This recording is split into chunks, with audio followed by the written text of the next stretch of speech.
Kembali di Kompasnya Saudara, Div Propam Polri melanjutkan sidang etik terhadap anggota Polri yang diduga terlibat kasus pemerasan penonton DWP. 3 terduga pelanggar hari ini diperiksa. Anggota Kompolnas Hairul Anam yang hadir di gedung TNCC tempat sidang etik digelar menyebut Kompolnas akan bertindak selaku pengawas eksternal dan akan mengawal proses sidang etik. Hairul menyebutkan 3 anggota Polri yang akan menjalani sidang etik hari ini kemungkinan berasal dari unit yang sama. Sebelumnya sidang etik memecat Dir-Res Narkoba Polda Metro Jaya, Kombes Donald Parlaungan Simanjuntak. Kombes Donald dianggap melanggar etik dan terlibat dalam tindak pemerasan yang dilakukan. Jadi hari ini sidangnya untuk 3 orang, ya, yang 1 baru, ya, yang 2 baru, yang satunya melanjutkan dari proses kampanye. Berarti sejauh ini hasilnya yang baru diputus itu baru 1 ya Pak? Sampai hari ini yang sudah diputus 2. Ya, direktur sama kanit, ya, dengan putusan PDPH, dan mereka melakukan banding begitu. Sebelumnya imbas kasus pemerasan terhadap warga negara Malaysia di acara DWP 2024, Mabes Polri telah memecat Direktur Reserse Narkoba Polda Metro Jaya, Kombes Donald Parlaungan Simanjuntak. Walau telah dikenai sanksi etik, pengamat kepolisian menilai tindakan pemerasan dilakukan Donald Parlaungan tetap harus diproses secara pidana.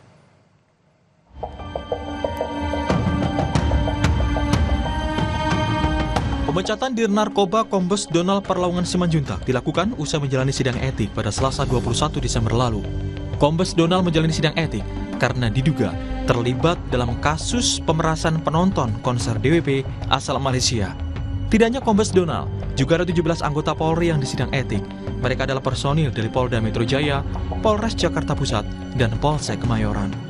Selain Kombes Donald Parlaungan Simanjuntak, pemberhentian tidak dengan hormat juga dijatuhkan kepada seorang kanit yang identitasnya masih belum diungkapkan.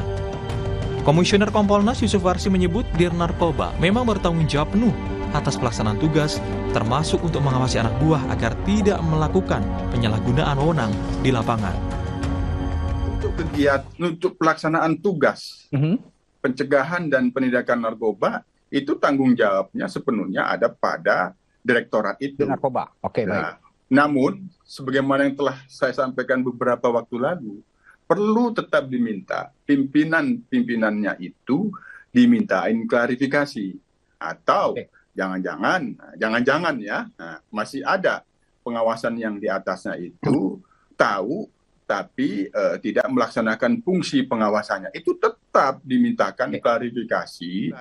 Dalam kasus ini kami melihat ini sebenarnya pelaksanaan tugas yang itu terdapat penyalahgunaan kewenangan, dilapanenamkanlah kira-kira begitu hasil pekerjaan itu yang seharusnya kalau itu positif kan dilakukan penindakan, di asesmen, perlu dilakukan rehabilitasi, selanjutnya penindakannya seperti itu.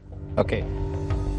Sebelumnya Kapolda Metro Jaya, Irjen Karyoto menegaskan akan menindak tegas anggota yang terlibat kasus pemerasan penonton konser DWP asal Malaysia. Kapolda berjanji semua yang terlibat akan menjalani sidang etik untuk menentukan peran mereka dalam kasus pemerasan penonton DWP sekaligus menjatuhkan sanksi. Di dalam sidang baik itu nanti etik ataupun kalau memungkinkan mungkin terbuka untuk pidana, nanti kita lihat Mabes Polri bagaimana. Ya, sama-sama kita melihat dan tidak mungkin Mabes Polri akan menutup-nutupi. Bagi saya kepada rekan-rekan polisi, anggota, saya tidak sungkan-sungkan membuat TR tunggal. Ya. TR tunggal itu artinya dalam satu surat mutasi saya itu hanya 1 orang. Artinya apa? Reaksi cepat kami berikan atas pelanggaran-pelanggaran yang kami belum melakukan kode etik dulu, tapi sudah langsung saya tindak dengan demosi. Minimal itu.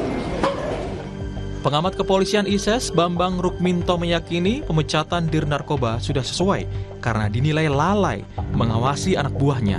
Namun Bambang mengingatkan, walau telah diproses etik, proses pidana terhadap Kombes Donald tetap harus dilakukan. Kemudian Dir Narkoba ini diberikan sanksi PTDA, itu memang sudah selayaknya karena di situ ada tanggung jawab dalam perencanaan, kemudian tanggung jawab terkait dengan kemenangan, dan terakhir adalah terkait dengan kontrol dan pengawasan yang harus dilakukan pada anak buahnya.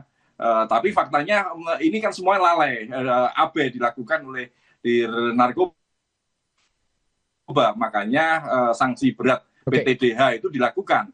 Ke depan memang ada kemungkinan untuk diproses pidana. Harusnya memang demikian, karena terkait dengan pemerasan, pungutan liar, ini masuk ranah pidana pemerasan dan ranah pidana korupsi. Itu yang juga harus dikejar. Tanpa ada itu tentu tidak akan memberikan efek jerah pada yang lainnya seperti itu. Dugaan pemerasan polisi mencuat usai muncul sejumlah pengakuan korban yang diunggah di akun X yang berisi adanya penangkapan sekitar 400 penonton dan melakukan tes urin. Dari hasil pemeriksaan Divisi Propam Polri terungkap, uang yang terkumpul dari upaya pemerasan terhadap 45 warga negara Malaysia ini diduga mencapai 2,5 miliar rupiah. Tim Liputan Kompas TV.